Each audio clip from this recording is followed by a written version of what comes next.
Russia claims it has captured the airport in Kyiv, as Moscow says it will not negotiate with Ukraine unless the nation stops defending itself.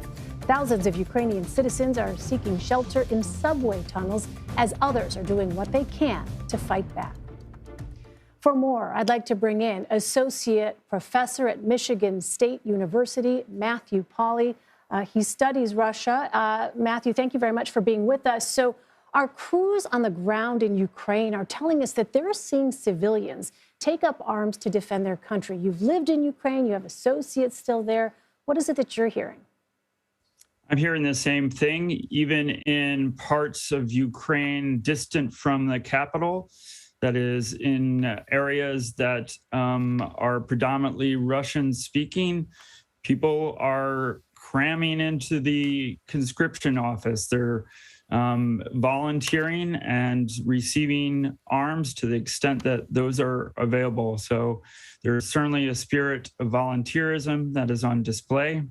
And people seem, at least at this juncture, committed to defending the sovereignty of their country. Moscow says discussions are off the table unless Ukraine stops defending itself. Do you think that's likely? I think that that Ukraine is in a place where it has a very small number of choices, right? It is essentially fighting for its survival. And so I think that that Zelensky has to consider all options before him, but he can't concede anything that is significant to this aggressive assault by the Russian government.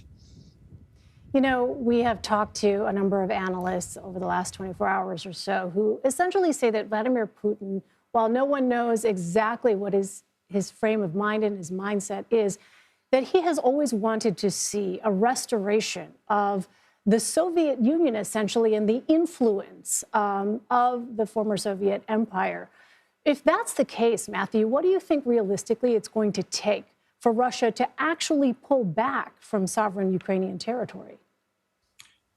I think, well, first of all, I think Putin's after the extension of Russia, not the restoration of the Soviet Union. The Soviet Union was a federative, multi-ethnic state, and so he has a distorted understanding of history and what that is. In terms of what is going to take to push back Russia, I think it's going to take time. The sanctions regimen is part of the calculation, most certainly, but it's going to take some time for that to work.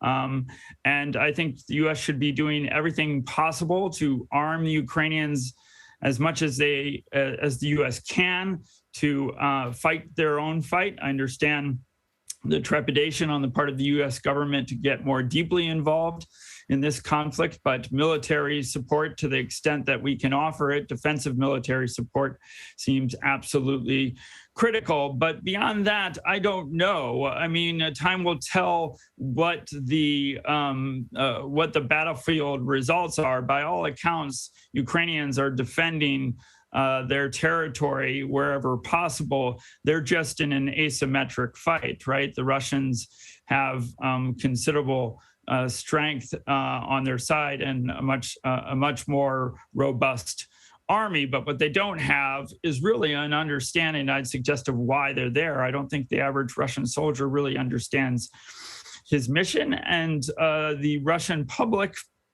although they certainly believe, according to polling data, that NATO is at fault for all this, the data would also suggest that the Russians are not, by clear majority, in favor of using force to deal with Ukraine. And we've seen unprecedented events in Russia where people are taking to the street, not in huge numbers, but in numbers like we've never seen before, to protest Russia's involvement in this, let's call it what it is, war against Ukraine. It's not a crisis.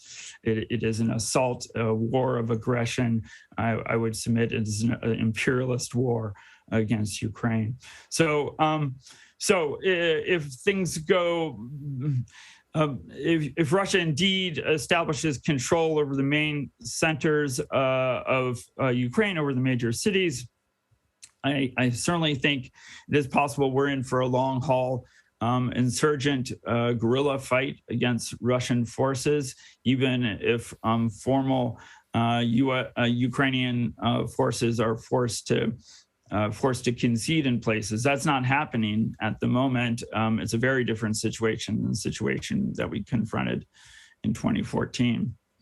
Matthew, Pauly, thanks so much for your insight and your time. Thank you very much. Take care. Bye-bye.